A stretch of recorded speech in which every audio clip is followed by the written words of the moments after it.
Bueno, vamos a seguir con la teórica de átomos plurielectrónicos y con los casos de átomos de más de 2 electrones. Vamos a ver cómo podemos extender el tratamiento que hicimos para el caso del átomo de helio, pero de manera más general, ¿sí? Vamos a ver primero una manera que hasta podría ser como intuitiva y vamos a ver luego cómo es esta aproximación tiene algunas deficiencias importantes, por cierto, cómo podemos resolver esas deficiencias y bueno, y al resolverlas caemos en lo que se utiliza hoy en día, digamos, como algo normal o usual para obtener lo que se llama justamente estructura electrónica de átomos y de moléculas, ¿sí? Pero bueno, no me voy a adelantar a eso, vamos a ir viéndolo de a poco. Vamos a empezar entonces con los átomos de más de 2 electrones, ¿sí? Si repasamos, o mejor dicho, recordamos lo que vimos para el átomo de helio, habíamos representado a la función de onda multielectrónica, ¿sí? Que es la psi mayúscula, que depende de las coordenadas de los 2 electrones en este caso, como simplemente un producto de 2 funciones, pero donde cada función dependía solamente de la coordenada de un electrón, por eso es que las denominábamos funciones monoelectrónicas, ¿sí? De paso, esto es algo importante, ¿sí? Es una nomenclatura a la cual vamos a tener que acostumbrarnos a hablar de funciones de onda multielectrónicas y funciones de onda monoelectrónicas. ¿Por qué digo que es importante? Porque nos estamos convenciendo de a poco que poder encontrar las funciones de onda multielectrónicas y digamos, poder encontrar su expresión verdadera, su expresión matemática real, es imposible. Entonces tenemos que recurrir a aproximaciones y la aproximación más usual es representarla como en términos de funciones monoelectrónicas. La cuestión es cómo las representamos, ¿no es cierto? ¿De qué manera? Bueno, esto que vamos a ver ahora es la manera más simple de hacerlo, ¿sí? Es un producto de funciones monoelectrónicas. En este caso tenemos un producto solamente de 2 funciones porque tenemos un sistema de 2 electrones, que es el átomo de helio. ¿Qué pasa si tenemos un átomo con n electrones? Entonces parece, digamos, bastante intuitivo extender ese producto en vez de tener 2 funciones monoelectrónicas, vamos a tener n funciones monoelectrónicas, cada una representando el comportamiento de cada uno de los n electrones que tenemos en el átomo. ¿Qué forma tienen estas funciones, las psi minúsculas? Bueno, tienen la forma usual, lo que nosotros sabemos, ¿no es cierto? El tipo de sistemas que nosotros sabemos resolver, que es un armónico esférico y la parte radial de la función de onda, ¿sí? Esto nosotros sabemos resolverlo para el átomo de hidrógeno, entonces lo usamos como base para los sistemas más complicados, más complejos. Y bueno, y tratamos de introducir, digamos, aproximaciones que me permitan ir un poco más allá de estas aproximaciones, ¿sí? Bien. El primer científico que propuso una manera de representar a la función de onda multielectrónica como un producto de funciones monoelectrónicas es Douglas Hartree. Fíjense que es 1928, ¿no es cierto? Estamos ya casi cerca de los 100 años y por tal razón a esa función de onda se la denomina producto de Hartree, ¿sí? Entonces vamos a ver cómo podemos operar, qué es lo que resulta, qué resulta de distinto con respecto a las cosas que hicimos para el átomo de helio. Recordamos un hamiltoniano, ¿sí? En principio vamos a recordarlo para el átomo de helio, ¿sí? Vamos a ver cómo podemos extenderlo para un átomo que tenga esos n electrones, en qué cambia el hamiltoniano. Tenemos, si ustedes recuerdan, siempre usando unidades atómicas, que es más cómodo, tenemos una primera parte que es un hamiltoniano de tipo hidrogenoide, ¿sí? Que involucra al electrón 1, 2 términos más, también de tipo hidrogenoides, que involucran al electrón 2, y luego la parte que era la que nos complicaba la existencia, que es la interacción electrón-electrón. Fíjense que podemos reescribirlo, ¿sí? De una manera más compacta, en el sentido que los términos hidrogenoides los agrupamos ¿sí? En una primera suma, ¿sí? Donde hay un subíndice I que va por supuesto desde 1 hasta 2 en este caso, y a esta parte hidrogenoide, ¿sí? La vamos a simbolizar con una letra H minúscula, ¿sí? Ese es un operador monoelectrónico, exclusivamente monoelectrónico, ¿sí? Porque depende de las coordenadas del electrón iésimo únicamente, ¿está bien? Y después nos queda el término que ahora sería bielectrónico, porque depende de las coordenadas de dos electrones, porque nos está describiendo la interacción justamente electrón-electrón. El operador culómbico, el 1 sobre R y J, en este caso una doble suma, la primera va desde 1 hasta 1, no van más allá, y la segunda toma valores que son valores de J mayores que I. Claro, acá tenemos dos electrones solamente, entonces si I vale 1, para que J sea mayor que 1, el único valor que puede tomar es 2, obviamente. Entonces, si J empieza en 2 y termina en 2, I empieza en 1 y termina en 1, el único término que va a sobrevivir acá va a ser 1 sobre R12, que es justamente lo que teníamos en la diapositiva anterior para la interacción electrón-electrón. A estos términos bielectrónicos los vamos a denominar o los vamos a simbolizar con la letra G minúscula. G de IJ, ¿sí? No había diferencia con la H minúscula que depende solamente del subíndice I. ¿Qué pasa si en lugar de tener solamente 2 electrones tenemos N electrones? Evidentemente lo único que va a cambiar va a ser los límites superiores de las sumatorias, ¿sí? Para la parte monoelectrónica, en lugar de 2 arriba de la suma, vamos a tener el N, que va a ser el último electrón de nuestro sistema.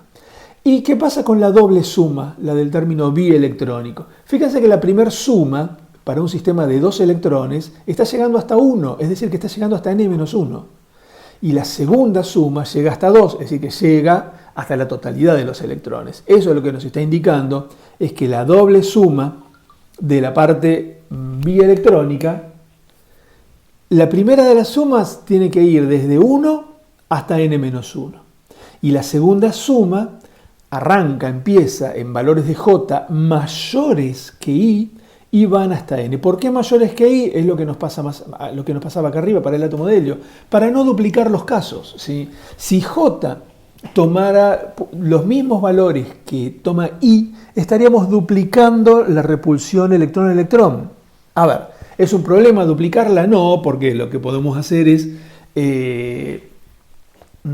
poner un medio adelante y bueno, y con eso salvaríamos la cuestión, el hecho de que esté duplicado, ¿está bien? Pero bueno, es una manera de representarlo. Elegimos esta, en donde con estas condiciones en la doble suma nos evitamos duplicar la interacción electrón-electrón. Bien, entonces eso significa que teniendo ahora la expresión para un hamiltoniano de n electrones, la función de onda multielectrónica expresada como un producto de Hartree, podemos escribir la ecuación de Schrödinger de esta manera, ¿sí? Y entonces lo que tenemos que hacer ahora es encontrar cuáles son las mejores funciones monoelectrónicas para construir la función multielectrónica que me describa el sistema de n electrones, ¿sí? Es decir, nosotros sabemos que las funciones monoelectrónicas tienen la forma, déjenme ir un momentito para atrás, tienen la forma hidrogenoide, ¿sí? Esa forma hidrogenoide, nosotros lo que vamos a hacer es permitir que, a pesar de que tengan esta forma hidrogenoide, que varíen, ¿sí? Que puedan llegar a variar de manera tal de lograr que la energía sea un mínimo, ¿sí? De tener la mejor energía que me describa el sistema. Entonces, ¿cómo podemos hacer eso? ¿Cómo podemos decirle, si tenemos una expresión que depende de un conjunto de funciones, cómo podemos encontrar la expresión para esas funciones de manera tal que la energía sea la mejor posible, sea la mínima de todas las posibilidades que tenemos? Aplicando el principio variacional. Sin ninguna duda es aplicando el principio variacional. Entonces, lo que vamos a hacer es escribir, fíjense ustedes, en vez de quedarnos solamente con la integral sobre el hamiltoniano, definimos lo que se denomina un funcional, ¿sí? Un funcional lo simbolizamos con la letra omega mayúscula, ¿sí? Un funcional es una función de funciones, ¿sí? Así como una función función simple, una función común, es una función de variables que me devuelven un número, un funcional es una función de funciones que me devuelven funciones, por supuesto, ¿sí? Entonces, ¿qué cambiamos acá en este funcional? ¿Qué hay de más con respecto a la integral de Hamiltoniano? Fíjense esto, tenemos la integral de normalización multiplicada por la letra Y epsilon, ¿sí? No es la energía que teníamos en la diapositiva anterior, sino que es la letra Y epsilon. Lo que estamos haciendo acá es utilizando una técnica muy conocida que se llama la de los multiplicadores de Lagrange. Esta es un método que tiene la particularidad de asegurarme que encontramos una función psi mayúscula que minimiza esta integral, pero además me asegura que la función psi mayúscula va a estar normalizada, ¿sí? ¿Y cómo me lo asegura? A través de epsilon, que es justamente lo que se denomina multiplicador de Lagrange. Esto es una técnica, esto es muy probable que ustedes lo hayan visto en análisis 2, ¿sí? Esto no es una técnica propia de la mecánica cuántica, ni mucho menos. Esto es algo tan viejo como integrales, ¿sí? Como resolver integrales o ecuaciones diferenciales. Estas son cosas del análisis matemático. ¿Está bien? Ahora bien, acá expandimos el hamiltoniano, ¿sí? En la sumatoria sobre términos monoelectrónicos y la doble suma sobre términos bielectrónicos. Fíjense, aprovechamos que, por ejemplo, para el caso del helio, esto es bien sencillito, y entonces podríamos escribir, como tenemos solamente dos funciones monoelectrónicas, el término la parte monoelectrónica del hamiltoniano va a ser H1 más H2. Entonces, H1 sobre qué porción de la función multielectrónica va a operar, y solamente sobre aquello que depende de la coordenada del electrón 1, es decir, sobre psi minúscula de 1.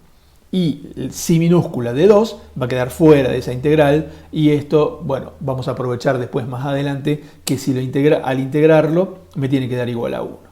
Y cuando vamos sobre H2 sobre quién va a actuar, y va a actuar sobre la función de onda monoelectrónica del segundo electrón, y no va a tener ningún efecto sobre la función monoelectrónica del primer electrón. Por lo tanto, fíjense que tenemos al lado, digamos, del lado derecho de la igualdad, tenemos dos términos que son simétricos, simplemente se están intercambiando 1 y 2. Los subíndices 1 y 2 están intercambiados, ¿sí? ¿Qué pasa si vamos ahora al término bielectrónico? En el caso del átomo de helio, como tenemos solamente dos electrones, J y J va a ser solamente G12. Entonces vamos a tener una única integral, ¿sí? Y por supuesto el operador G afecta tanto a la función de onda monoelectrónica 1 como a la función de onda monoelectrónica 2. Ninguna va a quedar fuera de la integral, ¿sí? Y cuando hagamos lo mismo con la integral de normalización, la que tiene premultiplicando el multiplicador de Lagrange, me van a quedar simplemente dos integrales de normalización. Por ahora lo dejamos así, ¿sí? No pedimos integrar sobre ninguna, sino pedimos resolver ninguna de las dos integrales. Lo que sí hacemos ahora es aplicamos el método variacional. ¿Y a quién se lo aplicamos? Se lo aplicamos a la función de onda monoelectrónica. Fíjense que acá, digamos, esto yo no tuve manera de poner esto en minúsculas, ¿sí? Pero me estoy refiriendo a la función de onda monoelectrónica, ¿sí? No a la multielectrónica. A la monoelectrónica, la del primer electrón, y estoy derivando solamente, estoy aplicando el método variacional solamente sobre la función bra, no sobre el ket, ¿sí? Entonces, fíjense, cuando hago eso, y luego de aplicar esa derivada, integro con respecto a la coordenada del electrón 2, obtengo, por supuesto, una ecuación, ¿sí? Una ecuación que se simplifica, y yo la igualo a 0. ¿Por qué la igualo a 0? Acuérdense del análisis matemático. Si ustedes tienen una función determinada que depende de una variable o de varias variables, ¿sí? Y derivan con respecto a una variable determinada, y a esa derivada la igualan a 0, y encuentran el valor de la variable, ¿sí? Que les asegura que esa ecuación valga 0. ¿Qué pasa con la función? La función pasa por, no sabemos en principio si pasa por un mínimo o pasa por un máximo, en principio pasa por un punto crítico, eso nos lo dirá el signo de la derivada segunda. Pero supongamos que estamos en un mínimo, ¿sí? El valor de la variable es el valor que me asegura que la función toma un valor mínimo, ¿sí? Entonces, lo que hacemos acá es derivamos ese funcional omega con respecto al bra de la función monoelectrónica 1, psi 1, para asegurarme que el valor de esa función es el que me asegura que esta función es igual a 0. ¿Sí? Esa función igual a 0 me asegura, o digamos me está diciendo que la función, el bra de psi 1, es la que me conduce al mejor valor posible para esta ecuación. ¿Sí? Si yo puedo obtener el mejor valor posible para la función monoelectrónica 1 y luego hago lo mismo con la función de onda monoelectrónica 2, obtengo las mejores funciones monoelectrónicas que puedo obtener, las que me conducen al valor mínimo del funcional omega. Y ese valor mínimo del funcional omega me asegura tanto un valor mínimo para la energía como que la función de onda multielectrónica esté normalizada. ¿Sí? Bien, vamos a concentrarnos un poco en esta ecuación. Fíjese, lo primero que hacemos es pasamos este término epsilon 1 por el ket de la función de onda monoelectrónica 1, lo pasamos al lado derecho de la igualdad. ¿Sí? ¿Por qué si yo derivé con respecto al bra de esta función, ahora me quedo con el ket de la misma función? Acá lo que estamos haciendo es, acuérdense que nosotros estamos tomando funciones hidrogenoides, ¿sí? Las funciones hidrogenoides tienen un armónico esférico que puede ser complejo, pero también podemos jugar con combinaciones lineales de los armónicos complejos para construir armónicos reales. Y la parte radial de la función de onda es real. Por lo tanto, nosotros podemos trabajar tranquilamente con funciones hidrogenoides que sean reales. ¿Eso qué significa?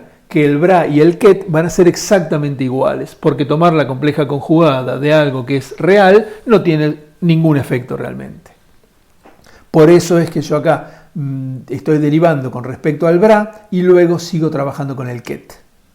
Entonces, fíjense esta función. Tenemos esta función, estoy acá resaltando esta línea, perdón, no es una función, es una ecuación que tenemos. Y fíjense, saco factor común, el ket de psi sub 1, ¿sí? Y me queda, entre paréntesis, el operador monoelectrónico y el operador bielectrónico metido dentro de una integral que depende solo de las coordenadas del segundo electrón, no del electrón 1, que es el que a mí me interesa. A esta integral yo la voy a llamar b sub 1, ¿sí? Que es algo así como el potencial, ¿sí? El potencial, la interacción que siente el electrón 1 debido al resto de los electrones que se encuentran en el sistema. En este caso, como es un sistema de solamente 2 electrones, bueno, obviamente es la interacción que siente el electrón 1 por la presencia del segundo electrón, ¿sí? Pero fíjense que la simbolizo con el número 1, ¿sí? Primero para estar de acuerdo con el H1 que tenemos acá, y segundo para que me recuerde que es la energía la interacción que está sintiendo el electrón 1. ¿Sí? Fíjense que esto es una ecuación que en cierta manera hasta podríamos decir que nos recuerda a la ecuación de Schrödinger para el átomo de hidrógeno, ¿sí? Donde tendríamos acá todo lo que es, por ejemplo, la energía cinética, ¿sí? Y acá tendríamos metido, por ejemplo, la interacción con el electrón, ¿no es cierto? Es decir, acá lo que tiene de bueno es que como integramos con respecto a la coordenada del segundo electrón, esto depende solamente de las coordenadas del primer electrón, que como depende, por ejemplo, de la interacción con el núcleo, ¿sí? Bien. Obtenemos una ecuación igual si derivamos con respecto al bra de psi sub 2, ¿sí? Entonces, lo que vamos a obtener va a ser ecuaciones de este tipo, ¿sí? Para todos los electrones que tengamos en el sistema. Yo lo hice solamente para 2 electrones para mostrar, para poder comprender un poco de dónde salían estas expresiones, ¿sí? Pero obviamente que podemos extenderlo para el sistema de n electrones con el cual estábamos tratando. Entonces vamos a tener un conjunto de n ecuaciones de este tipo que, insisto, si uno las mira, si uno se fija, digamos, los dos operadores estos que están entre paréntesis actuando sobre el ket de la función késima, son ecuaciones monoelectrónicas. Sí, son ecuaciones monoelectrónicas.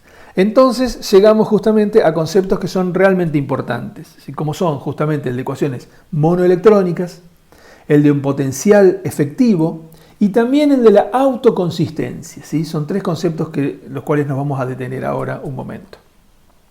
Como les comentaba anteriormente, esta ecuación es un ejemplo de una ecuación monoelectrónica. ¿Por qué?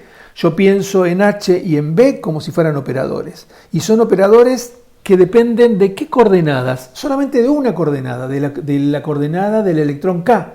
Por eso estoy diciendo que son ecuaciones monoelectrónicas. Por más de que B sub K, tiene el efecto de los n-1 electrones restantes del sistema, ¿sí? Pero de una manera promediada, ¿sí? Son integrales como estas, como la que están acá arriba, ¿sí? Pero están resueltas. Entonces yo tengo acá una integral que depende de R1 y depende de R2, pero integro sobre R2. Entonces, ¿qué resulta? No resulta un número, resulta una función que depende de R1. ¿Sí? Bueno, acá lo mismo, en B sub K yo voy a tener una serie de integrales en donde tengo expresada la interacción del electrón K con los n-1 electrones restantes del sistema. ¿Sí?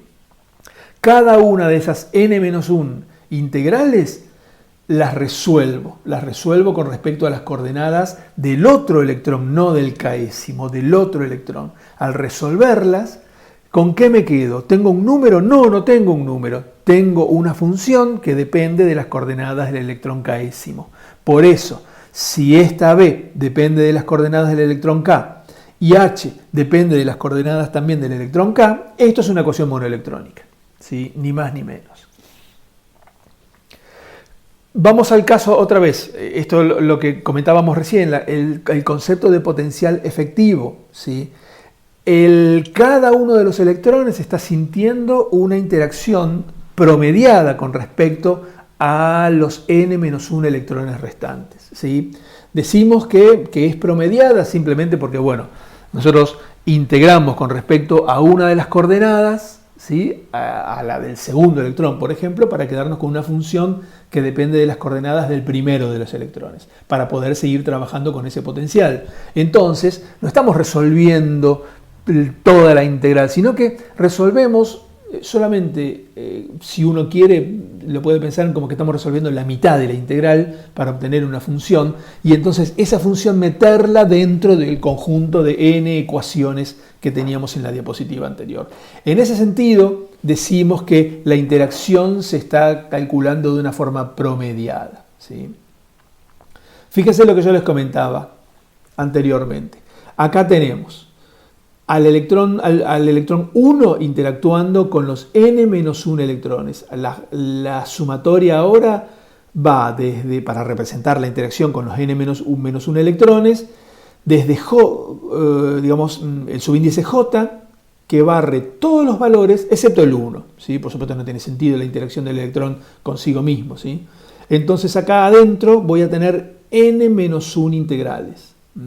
Cuando las integro con respecto a la coordenada del electrón J, esto me resulta una función de las coordenadas del electrón 1.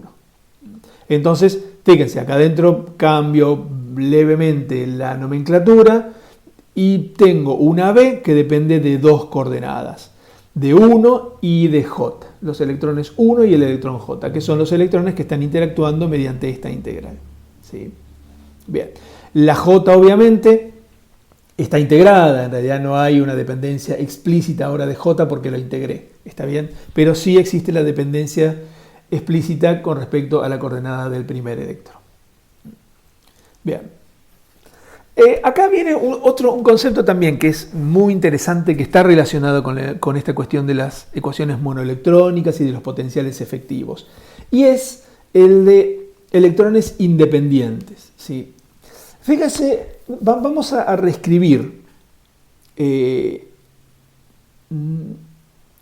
digamos, el potencial todo lo que no sea energía cinética, en este método del producto de Hartree, vamos a ponerlo dentro de lo que llamamos un potencial efectivo. Imagínense que nos concentramos en el electrón iésimo, ¿sí? De coordenadas R sub i.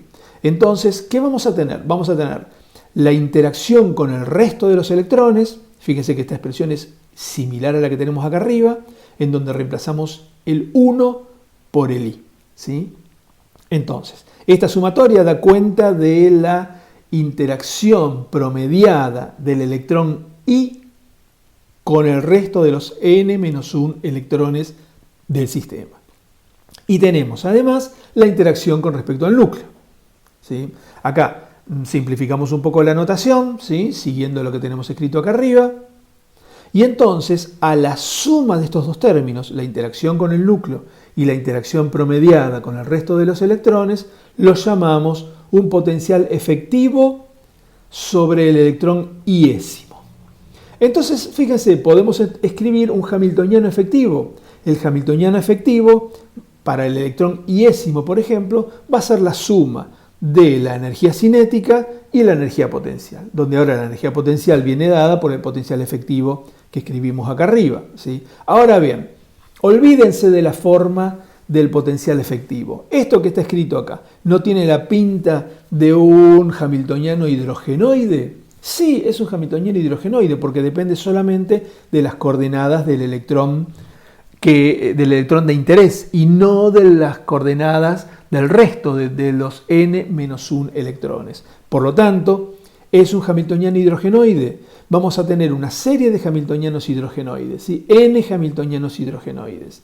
Cada uno de ellos nos va a permitir resolver una ecuación y entonces en la jerga, ¿sí?, que se utiliza, decimos que estamos en presencia de un modelo de electrones independientes, porque si bien calculamos la interacción electrón-electrón, la calculamos de manera promediada, y cuando expresamos las ecuaciones de manera matemática, esa interacción promediada no la vemos de manera explícita, sino que está metida de manera implícita dentro del potencial efectivo. Decimos entonces que este modelo, el modelo del producto de Hartree, es un modelo de electrones independientes, ¿sí? Es un concepto importante e interesante. Ahora bien, vamos a ver la solución de estas ecuaciones, esas n ecuaciones que tenemos, una para cada electrón, que dependen del operador H y del operador G, ¿sí? ¿Cuál es el gran problema para resolver ese conjunto de ecuaciones? Si prestamos atención al término de la interacción electrón-electrón, tenemos que resolver este tipo de integrales, ¿sí?, para poder obtener, por ejemplo, una función que dependa de la coordenada del electrón iésimo. Acá estaríamos integrando sobre las coordenadas del electrón J para obtener una función que dependa de las coordenadas del electrón I. Pero fíjense, ¿qué hay adentro de la integral? ¿Qué necesitamos para resolver esta integral? Las funciones monoelectrónicas de los n-1 electrones restantes. ¿Y qué es lo que nosotros queremos encontrar cuando aplicamos el principio variacional? Justamente las funciones monoelectrónicas de todos los electrones. Entonces, claro, nos encontramos con un problema. Para poder resolver las ecuaciones que tenemos, necesitamos conocer las propias soluciones. Es decir, estamos en una situación que es un poco, hasta, si me permiten el término, delirante, ¿no es cierto? Tenemos que resolver algo y para poder resolverlo necesitamos de las propias soluciones. No tiene ningún sentido eso. Entonces, es decir, sí que tiene sentido, lo que no podemos hacer es, no tenemos una manera analítica de resolverlo. Entonces, la única manera de resolverlo es recurrir a un método iterativo, que se denomina el método del campo autoconsistente, o, depende de la bibliografía que ustedes vayan a estudiar, se van a encontrar con el término Self-Consistent Field, o SCF, ¿sí?, por las siglas en inglés. Entonces, ¿qué significa este método iterativo? Bueno, lo que hacemos es proponemos un conjunto de funciones de partida, ¿sí?, unas psi supra cero. ¿Sí? Fíjense que acá lo que hago es usar una nomenclatura parecida a la teoría de perturbaciones. Uso como superíndice números que me van indicando, digamos, cómo voy avanzando en la resolución del problema, ¿sí? Entonces, el conjunto psi cero podría ser, por ejemplo, un conjunto de funciones hidrogenoides puras, sin haberlas modificado en nada. Entonces, con esas funciones calculo todas las integrales bielectrónicas que necesito. Al calcular esas integrales bielectrónicas, las voy sumando, las voy agrupando y le sumo además la interacción de cada electrón con el núcleo, de manera tal de construir el potencial efectivo que vimos anteriormente. Con el potencial efectivo y el operador H minúscula, podemos resolver el conjunto de ecuaciones monoelectrónicas. Al resolver el conjunto de n ecuaciones monoelectrónicas, ¿qué obtenemos? Obtenemos un conjunto de épsilons, de energías, y también un conjunto de autofunciones nuevas que vamos a llamar psi1. La pregunta es, ¿qué hacemos ahora? Y lo que tenemos que hacer es comparar este nuevo conjunto de autofunciones con el conjunto de autofunciones de partida. Y las comparamos término a término. Recuerden que dentro de cada conjunto tenemos en realidad n funciones. Entonces comparamos las n funciones entre sí. La función 1 con la función 1, la 2 con la 2, la 3 con la 3, etcétera, etcétera, etcétera, hasta comparar la n con la n. Y determinamos el error que cometemos al hacer esa comparación. Y comparamos el mayor de los errores con un umbral que nosotros fijamos de antemano, ¿sí? Ese umbral, no sé, no importa, no nos detenemos ahora con el valor, pero en general tienen que ser valores pequeños, ¿sí? Si ese error máximo cae por debajo del umbral, entonces decimos que alcanzamos la autoconsistencia.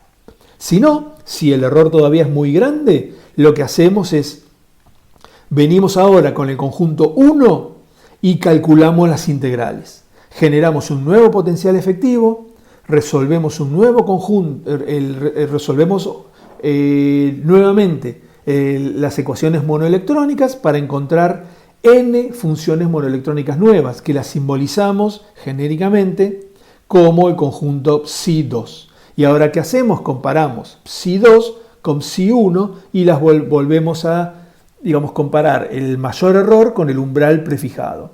Si el mayor error cae ahora por debajo del umbral, llegamos a la autoconsistencia. Si no, entonces, con el segundo conjunto de funciones monoelectrónicas, calculamos las integrales bielectrónicas, calculamos el potencial efectivo, volvemos a resolver el conjunto de ecuaciones monoelectrónicas para obtener un nuevo conjunto de épsilons y de funciones monoelectrónicas que ahora llamamos 3. Comparamos 2 con 3, etcétera, etcétera, etcétera. Cuando va a llegar un conjunto n, o llamémosle m para no confundir con el n, un conjunto mésimo que cuando lo comparemos con el m-1 vamos a ver que los errores caen por debajo del umbral. Entonces decimos que alcanzamos la autoconsistencia. Y entonces las mejores funciones que podemos obtener, las que minimizan la energía, van a ser estas funciones monoelectrónicas del conjunto mésimo. ¿Sí? Bien. ¿Qué pasa con el cálculo de la energía? Ya encontramos funciones que nos aseguran que la energía del sistema es mínima, es la mejor energía que podemos encontrar. La pregunta es, bien, pero ¿y cuánto vale la energía entonces? ¿Cómo podemos calcular esa energía? Nosotros dividimos el problema que originalmente era n-dimensional, una función de onda multielectrónica, imposible de encontrar, imposible de resolver, lo dividimos en n problemas monoelectrónicas que sí la podíamos resolver de manera simplemente algebraica. Entonces, en cada uno de esas n problemas monoelectrónicos encontrábamos la función monoelectrónica y también un épsilon, ¿sí? Recuerden que estos épsilon, el significado matemático es el de multiplicadores de Lagrange, pero para nosotros pasan a ser autovalores de las ecuaciones monoelectrónicas. Entonces uno podría decir, bueno, la energía total debería ser la suma de todos esos multiplicadores de Lagrange, de todos los autovalores de las ecuaciones monoelectrónicas. Bien, vamos a ver si es cierto. Si revisamos atrás, un par de diapositivas atrás, vemos que cada uno de estos autovalores es igual a la suma de las integrales del operador h minúscula con el operador B, que es la interacción electrón-electrón, ¿sí? Fíjense lo que hacemos. Sacamos, digamos, como factor común la sumatoria sobre el subíndice I, y ahora lo que hacemos es expresamos este potencial B sub I como lo que es, pero con su segunda coordenada, B y J, donde nos obliga a introducir una segunda sumatoria que va con J yendo desde 1 hasta N, excepto el valor de I, ¿sí? Excepto el valor de I.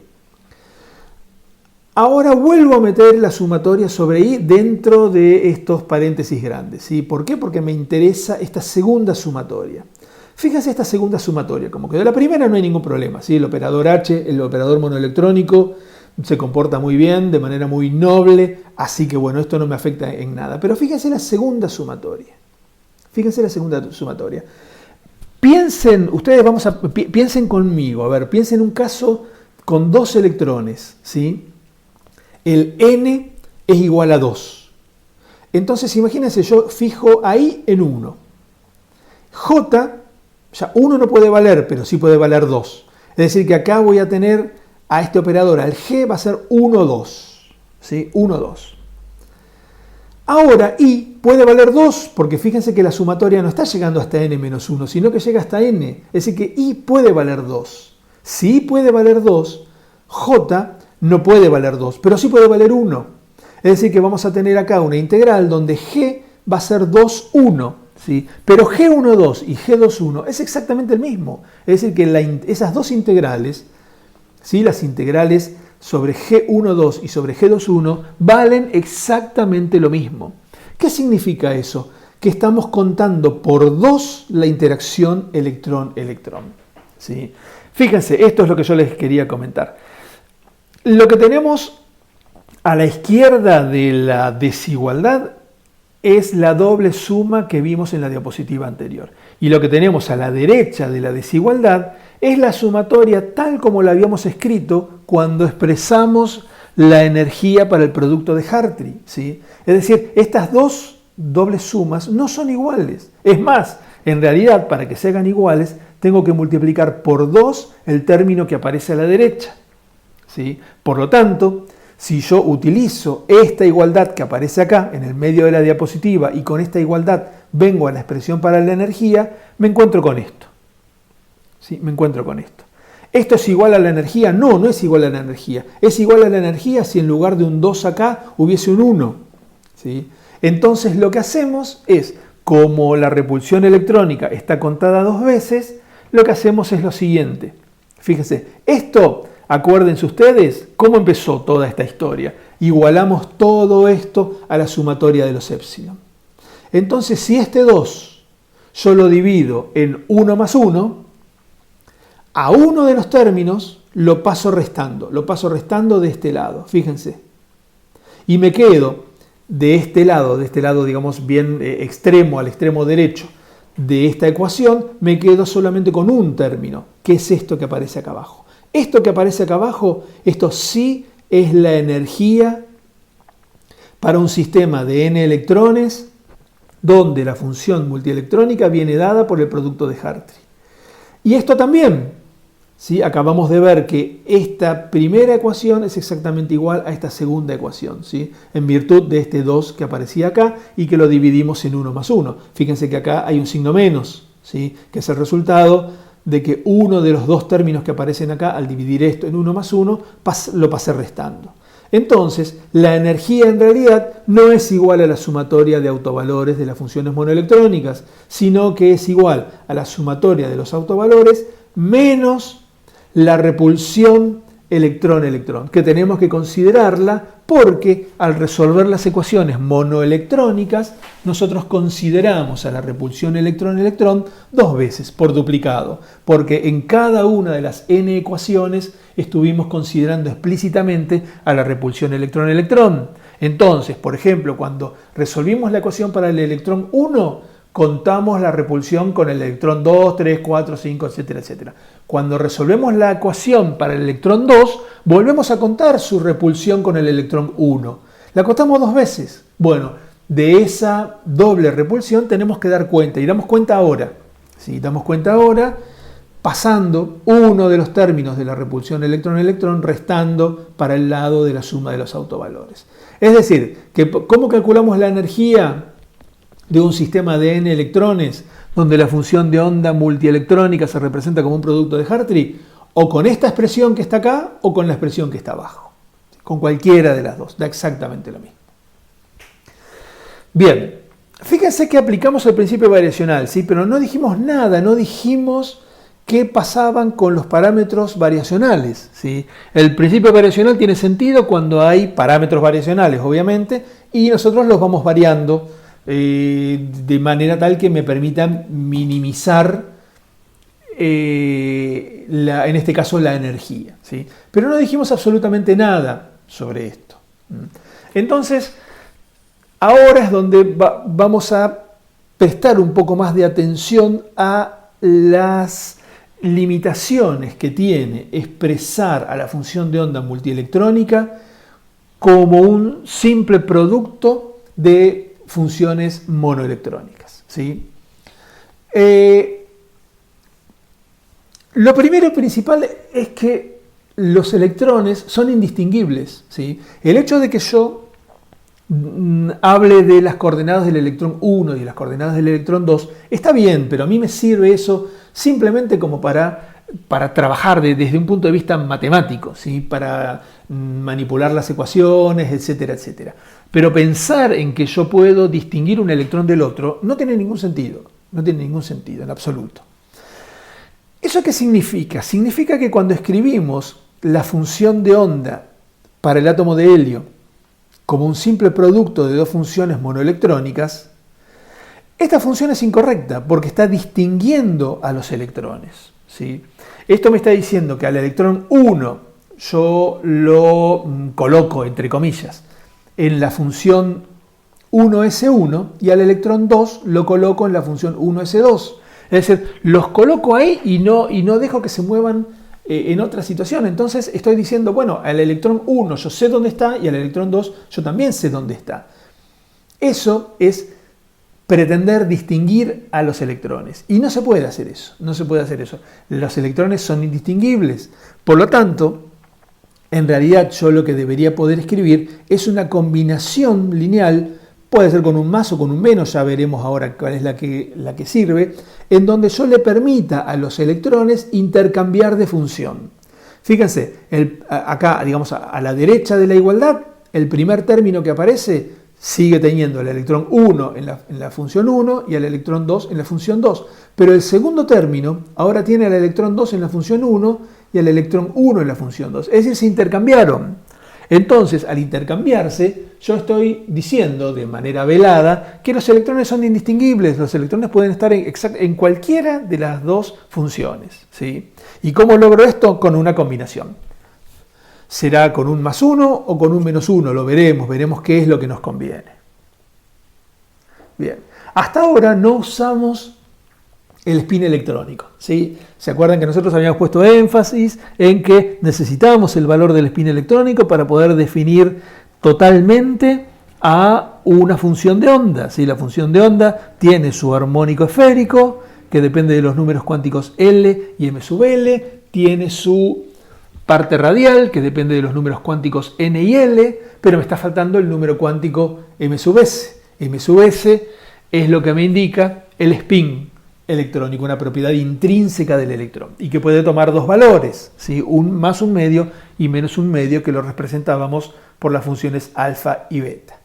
Entonces, ¿qué pasa si ahora, en lugar de seguir trabajando con funciones monoelectrónicas que dependen de las coordenadas espaciales solamente, agregamos a las coordenadas de spin? En lugar de hablar solamente de un orbital, hablamos de un orbital spin, y el orbital spin depende de 4 coordenadas, las 3 coordenadas espaciales más la coordenada de spin, ¿sí? Las simbolizamos genéricamente, con la letra S, ¿sí? Fíjense, la letra S contempla las coordenadas espaciales y la coordenada de spin.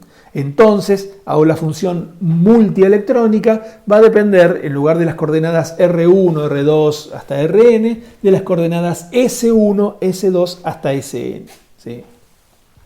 Bien, fíjense que ahora el concepto de indistinguibilidad que vimos en la diapositiva anterior junto con el spin es el que da lugar al concepto, del principio de indistinguibilidad de las partículas de Pauli, ¿sí?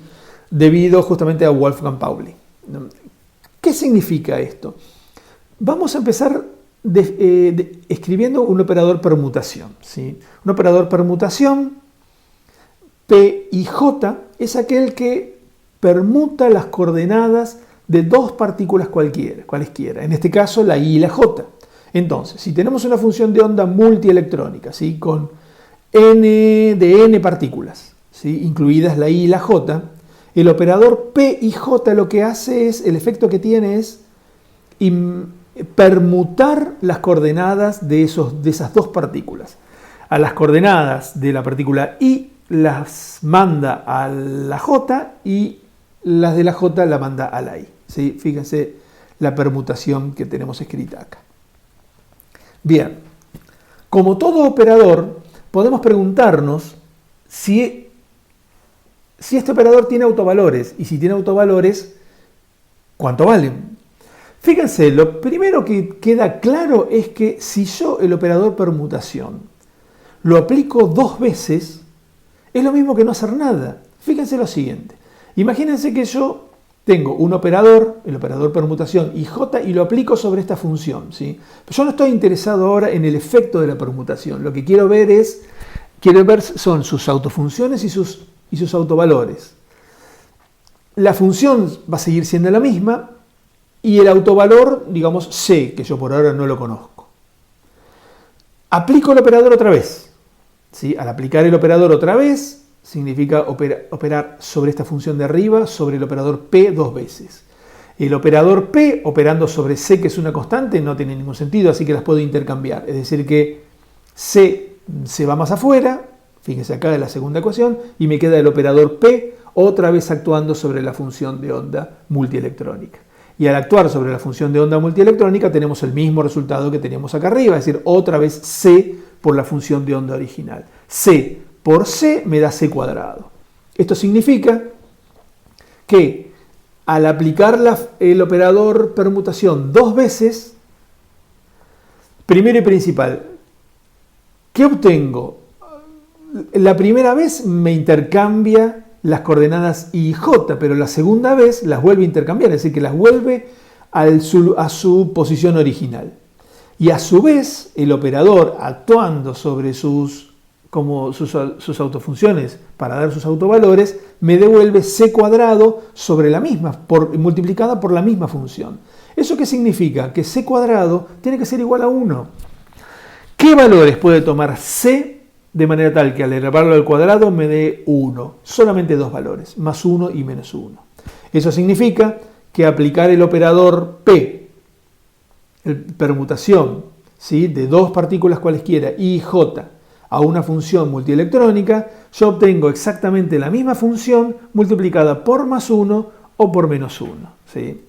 Bien, fíjense, veamos esta situación y además veamos el efecto real que tiene el operador P sobre la función monoelectrónica, es decir, el efecto de la permutación de las coordenadas. Entonces, fíjense, acá operamos con P y J sobre la función multielectrónica, ¿sí? Acá a la derecha de la igualdad tenemos el efecto en términos de lo que sería la autofunción y el autovalor, ¿sí? Pues más la autofunción original.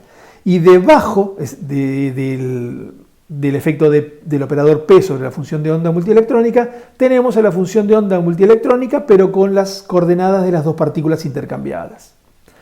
Y podemos tener la segunda posibilidad, es decir, que es con el autovalor igual a menos 1.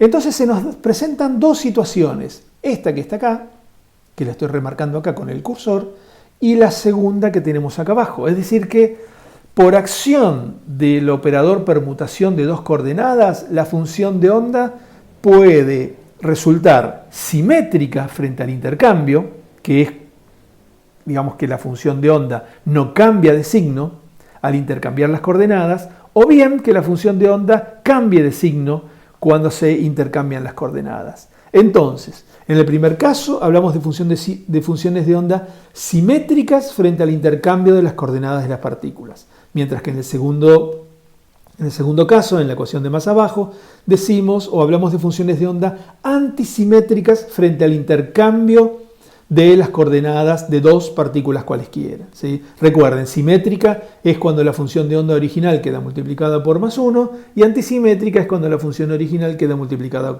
por menos 1.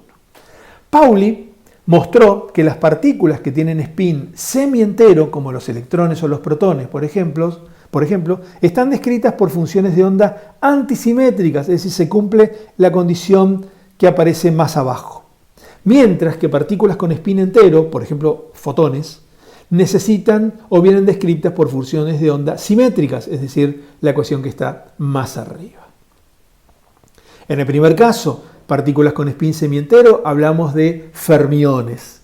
Los electrones y los protones son fermiones. En el segundo caso, hablamos de bosones, ¿sí? Lo que nos va a interesar a nosotros, obviamente, es las propiedades de las funciones de onda que son antisimétricas frente al intercambio de dos partículas, ¿sí? De las coordenadas de dos partículas.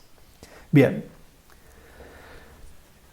Supongamos que tenemos un sistema de fermiones, ¿sí? De n fermiones, y hay justamente dos partículas que vienen descritas exactamente por el mismo conjunto de coordenadas, ¿sí? Son, por ejemplo, las tres coordenadas espaciales iguales y además tienen el mismo spin, el valor de m sub s en el spin, ¿sí? Ahora bien, si es un sistema de fermiones, esto significa que tiene que ser antisimétrica frente al intercambio de coordenadas de dos partículas cualesquiera. Imagínense que yo elijo justamente estas dos partículas que vienen descritas por el mismo conjunto de coordenadas. Las intercambio, el efecto es obviamente el mismo, no pasa nada, pero por ser un sistema de fermiones, la función de onda queda multiplicada por menos 1, por el autovalor igual a menos 1. Eso significa que si entonces ahora la función de onda con el menos 1 delante, que está del lado derecho de la igualdad, la paso sumando al lado izquierdo, me va a quedar que 2 veces la función de onda es igual a 0, lo que nos indica entonces que si la función de onda es 0, la elevamos al cuadrado, también va a ser 0. La función de onda, entonces, la probabilidad de encontrar a dos electrones en la misma región del espacio y con el mismo número cuántico de spin es nula. ¿Sí? No hay posibilidad de encontrarlo. Este es el principio de exclusión de Pauli, ¿sí? Entonces, lo que decimos, lo que podemos ampliar, discúlpeme, me fue un poquito, lo que podemos ampliar el principio de Pauli diciendo que si un electrón, cuando se encuentra en una región del espacio, está en un orbital determinado y ese orbital determinado viene descrito por los números cuánticos n, l y m, entonces la probabilidad de encontrar dos electrones en la misma región del espacio significa la probabilidad de encontrar dos electrones con los mismos números cuánticos n, l y m. Y si además el número cuántico ms también es el mismo, la probabilidad de encontrar dos electrones con los 4 números cuánticos iguales tiene que ser 0. ¿Sí? Que esa es la manera en la cual conocemos de los libros de química general o de introducción a la química el principio de exclusión de Pauli. ¿Sí? Dos electrones no pueden tener sus 4 números cuánticos iguales. ¿Sí? Bien, vamos a hacer una pequeña pausa. ¿Sí? Estamos en 53 minutos, así que